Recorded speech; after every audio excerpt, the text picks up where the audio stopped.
Uddanam kidney సమస్యల పరిష్కారమే ధ్యేయంగా ముందడుగు వేసిన జనసేనాని ఈరోజు హార్వర్డ్ డాక్టర్ల బృందంతో ఆంధ్రప్రదేశ్ ముఖ్యమంత్రి చంద్రబాబుతో సమావేశమయ్యారు.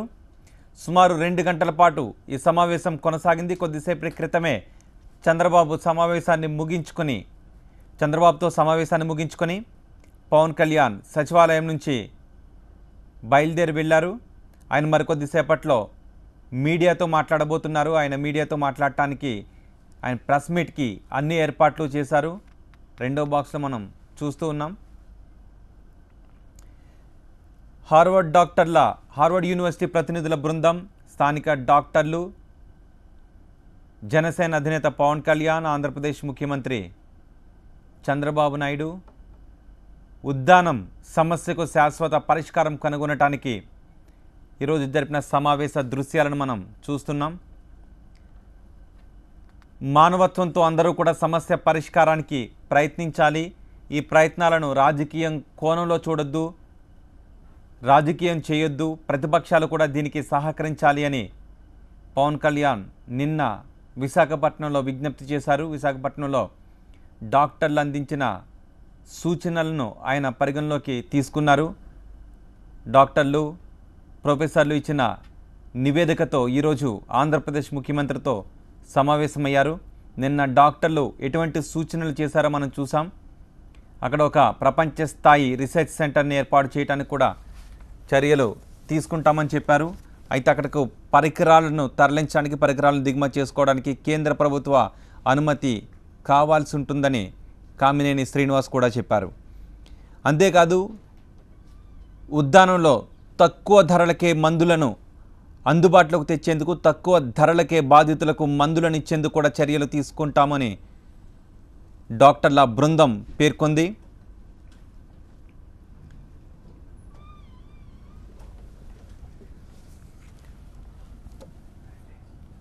ఉద్దానం కిడ్నీ సమస్యల పరిష్కారమే ధ్యేయంగా ముందడుగు వేసిన జనసేనాని పవన్ కళ్యాణ్ ఏపీ సీఎం చంద్రబాబుతో సమావేశమయ్యారు. దాదాపు 2 గంటలకు పైగా అమరావతిలోని సచివాలయంలో చంద్రబాబుతో పలు అంశాలపై పవన్ కళ్యాణ్ చర్చించారు.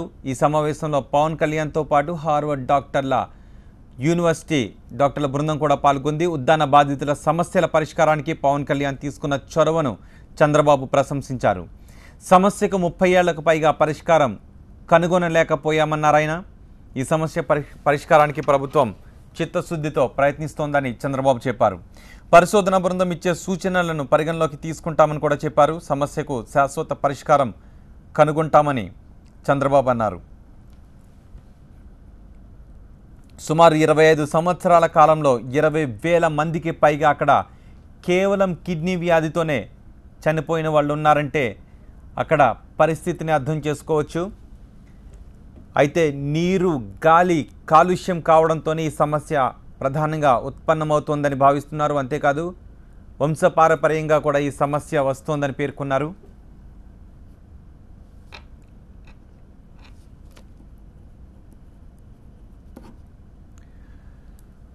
సచివాలయంలో చంద్రబాబుతో సమావేశానంతరం అక్కడి నుంచి జనసేన అధినేత పవన్ కళ్యాణ్ మురళీ ఫార్చ్యూన్ హోటల్కి బయలుదేరి వెళ్ళారు. మురళీ ఫార్చ్యూన్ హోటల్లో మరికొద్దిసేపట్లో ప్రెస్ మీట్ ఏర్పాటు చేశారు. మీడియాతో పవన్ కళ్యాణ్ మాట్లాడబోతున్నారు. ఆయన పరిశీలించి తెలుసుకున్న వివరాలేంటి, బాధితులతో ఆయన మాట్లాడి తెలుసుకున్న వివరాలేంటి, హార్వర్డ్ యూనివర్సిటీ బృందం అక్కడ పర్యటించి పరిశోధించి తెలుసుకున్న విషయాలేంటి, అలాగే చంద్రబాబుతో ఈరోజు చర్చించిన విషయాలేంటి, ఎటువంటి చర్యలు తీసుకోబోతున్నారనే విషయాలపై ఆయన మీడియాతో మాట్లాడబోతున్నారు. అంతేకాదు రాజకీయంగా కూడా ఏదైనా విషయాలు పవన్ కళ్యాణ్ మీడియాతో మాట్లాడే అవకాశం ఉంది. ప్రస్తుత రాజకీయ పరిస్థితులపై ఆయన కొన్ని విషయాలు మీడియాతో పంచుకునే అవకాశం ఉన్నట్టుగా కూడా భావిస్తున్నారు. ఈ నేపథ్యంలో పవన్ కళ్యాణ్ నిర్వహించబోతున్న ఈ ప్రెస్ మీట్కి చాలా ప్రాధాన్యత ఏర్పడింది. ఆసక్తిగా ఎదురు చూస్తున్నారు మరికొద్దిసేపట్లో పవన్ కళ్యాణ్ ఏం మాట్లాడబోతున్నారు అని. అయితే ఉద్దానంలో ఒక ప్రపంచ స్థాయి రీసెర్చ్ సెంటర్ని ఏర్పాటు చేయాలని కూడా జోసెఫ్ చెప్పారు. ఈ సెంటర్కు పరికరాలు తీసుకురావడానికి కేంద్రం అనుమతులు కావాలని కూడా జోసెఫ్ సూచించారు. ఇటు ఉద్దానంలో ఇప్పటివరకు తాము తీసుకున్న చర్యలను డాక్టర్ల బృందానికి ఆంధ్రప్రదేశ్ ప్రభుత్వం వివరించింది. ఉద్దానంలో 3 డయాలసిస్ సెంటర్లను ఏర్పాటు చేసినట్టుగా చెప్పారు. మరో 14 డయాలసిస్ సెంటర్ల ఏర్పాటుకు సన్నాహాలు చేస్తున్నట్టుగా వివరించారు ఆయన. ఉద్దానంలో ఉన్న స్థితిగతులను చూసి పవన్ కళ్యాణ్ చలించిపోయారు. ఉద్దాన కిడ్నీ సమస్యపై టీవీ9 ఎన్నో కథనాలను ప్రసారం చేసింది. ఉద్దానంలో ప్రజలు మృత్యువాత పడుతున్న విషయాలను ప్రపంచానికి చూపించింది.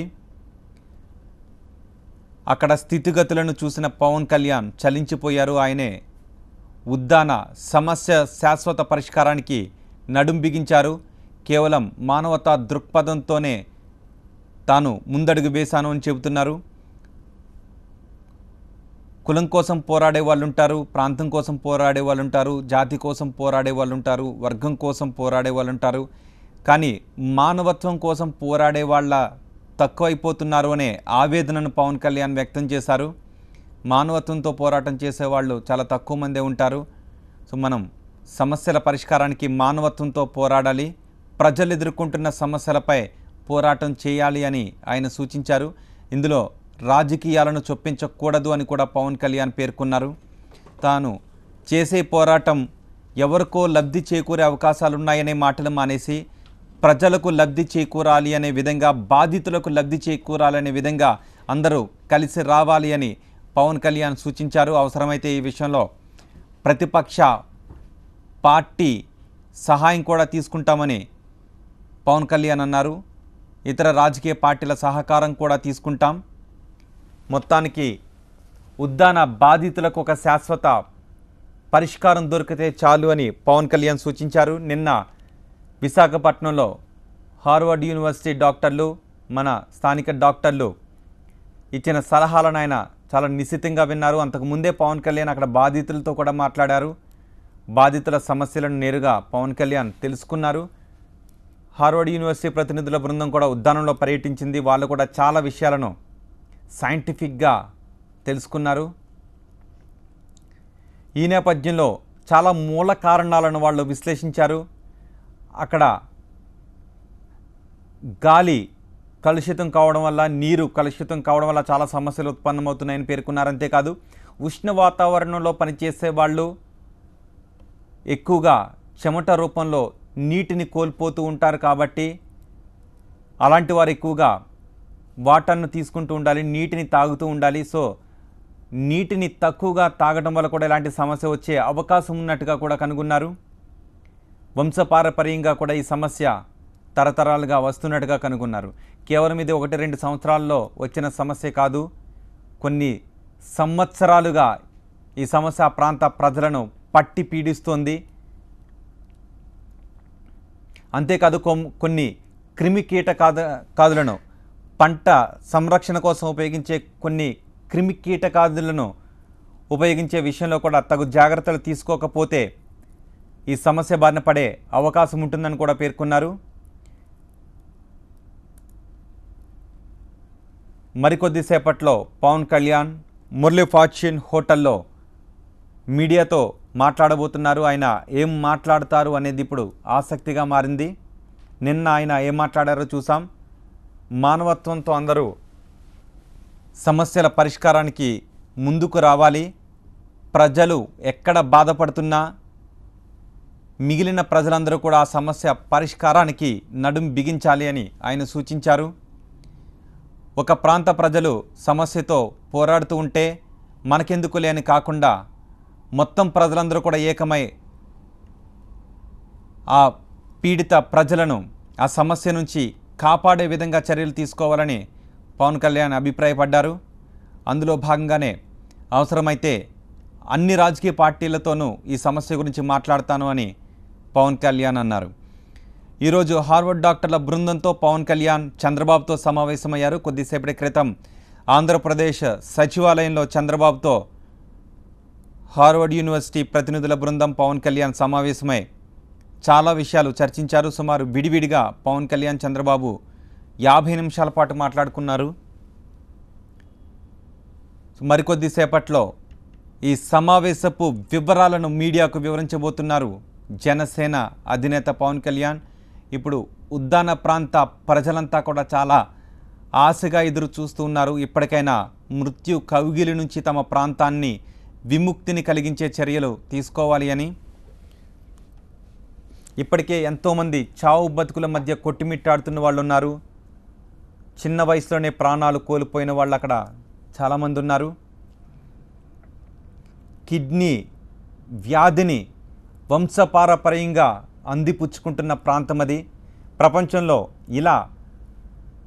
ఇలాంటి సమస్యతో బాధపడుతున్న ప్రాంతాలు చాలా ఉన్నప్పటికీ ఉద్దానంలో సమస్య మాత్రం చాలా తీవ్రంగా ఉంది, చాలా ఎక్కువగా ఉంది అని డాక్టర్ల బృందం అభిప్రాయపడింది. ప్రపంచంలో చాలా కొన్ని ప్రాంతాలు మాత్రమే ఇలాంటి సమస్యతో బాధపడుతున్నాయి, ఇలాంటి సమస్యను ఎదుర్కొంటున్నాయని హార్వర్డ్ యూనివర్సిటీ బృందం చెప్పింది. అలాగే డాక్టర్ల బృందం కూడా పేర్కొంది. కానీ ఉద్దానంలో మాత్రం సమస్య తీవ్రత ఎక్కువగా ఉంది అని హార్వర్డ్ యూనివర్సిటీ ప్రతినిధుల బృందం అభిప్రాయపడింది. అక్కడ ప్రజలు జీవన ప్రమాణాలను నేరుగా అక్కడే పర్యటించి తెలుసుకున్నారు, అక్కడ ప్రజలతో మాట్లాడి తెలుసుకున్నారు. సో అక్కడ ప్రజలు ఎలాంటి నీరు తాగుతున్నారు, ఎలాంటి ఆహారాన్ని తింటున్నారు, ఎలాంటి గాలిని పీలుస్తున్నారు, అక్కడ పంటలకు ఎలాంటి మందులు వాడుతున్నారు, ఈ విషయాలన్నీ కూడా బృందం పరిశీలించింది. పంటలకు వాడే క్రిమి కీటకాదుల నిర్మూలనకు వాడే పెస్టిసైడ్స్ విషయంలో కూడా జాగ్రత్తలు తీసుకోవాలి. కొన్ని అభివృద్ధి చెందిన దేశాల్లో అయితే వాటిని హెలికాప్టర్ల ద్వారా స్ప్రే చేస్తుంటారు. కానీ ఇక్కడ మాత్రం మనం మనుషులు వాటిని పొలాలపై చల్లుతుంటారు, స్ప్రే చేస్తుంటారు. అలాంటి సందర్భాల్లో కూడా కొన్ని జాగ్రత్తలు తీసుకోకపోవడం వల్ల కూడా కిడ్నీ సమస్యలు వచ్చే అవకాశం ఉంది అని అభిప్రాయపడుతున్నారు. కలుషితమైన గాలిని అక్కడ పీల్చడం ద్వారా, కలుషితమైన నీటిని తాగడం ద్వారా, సరిపడినంత నీటిని తాగకపోవడం ద్వారా ఇలా చాలా మూల కారణాలను కనుగొన్నారు. ఇంకా కారణాలు కూడా ఉన్నాయని విశ్లేషిస్తున్నారు. ఏది ఏమైనా అక్కడ మూల కారణాలను కనుగొని వాటిని పూర్తిగా తొలగించి ఈ సమస్యకు శాశ్వత పరిష్కారాన్ని కనుగొంటాము అనే ఆశాభావాన్ని వ్యక్తం చేస్తున్నారు. ఉద్దాన ప్రాంత ప్రజలందరూ ఇప్పుడు ఈ సమావేశం వైపే చూస్తూ ఉన్నారు. ఇప్పటికైనా తమ ప్రాంతానికి పట్టిన ఈ మృత్యు కౌగిలి వీడిపోతుందని వాళ్ళు ఆశగా చూస్తూ ఉన్నారు. ప్రతి కుటుంబం అక్కడ ఎవరో ఒకరిని ఈ కిడ్నీ వ్యాధి కారణంగా కోల్పోయిన కుటుంబం అక్కడ కనిపిస్తుంది. ప్రతి కుటుంబంలోనూ ఎవరో ఒకరు ఈ కిడ్నీ వ్యాధితో బాధపడుతున్న వాళ్ళే మనకి కనిపిస్తూ ఉంటారు. సో ఈ సమస్య శాశ్వత పరిష్కారానికి తొలి అడుగు పడింది. మరికొద్ది సేపట్లో పవన్ కళ్యాణ్ మీడియాతో మాట్లాడబోతున్నారు. కిడ్నీ సమస్యతో ప్రాణాలు కోల్పోయిన ఓ తల్లి బిడ్డలను జనసేన హక్కున చేర్చుకుంది. వారిని చదివించడానికి, వారి ఆలనా పాలన చూసుకోవడానికి పూనుకుంది. వాళ్ళ తండ్రి ఉన్నాడు కానీ పట్టించుకోవడం లేదు అని చెప్తున్నారు. ఈ నేపథ్యంలో వాళ్ళిద్దరిని జనసేన దత్తత తీసుకుంది. ఆ దృశ్యాలను కూడా మనం చూస్తూ ఉన్నాం. ఈరోజు చంద్రబాబుతో హార్వర్డ్ యూనివర్సిటీ ప్రొఫెసర్ల బృందం, స్థానిక డాక్టర్లు, పవన్ కళ్యాణ్, మంత్రి కామినేని శ్రీనివాస్ ఈ సమావేశంలో పాల్గొన్నారు. కొద్దిసేపటి క్రితమే ఈ సమావేశం ముగిసింది. పవన్ కళ్యాణ్కు జనసేన కార్యకర్తలు, అభిమానులు భారీగా స్వాగతం పలికారు. మరి కొద్దిసేపట్లో మురళీ ఫార్చ్యూన్ హోటల్లో పవన్ కళ్యాణ్ మీడియా సమావేశాన్ని నిర్వహించబోతున్నారు. ఈ సమావేశానికి అన్ని ఏర్పాట్లు చేశారు.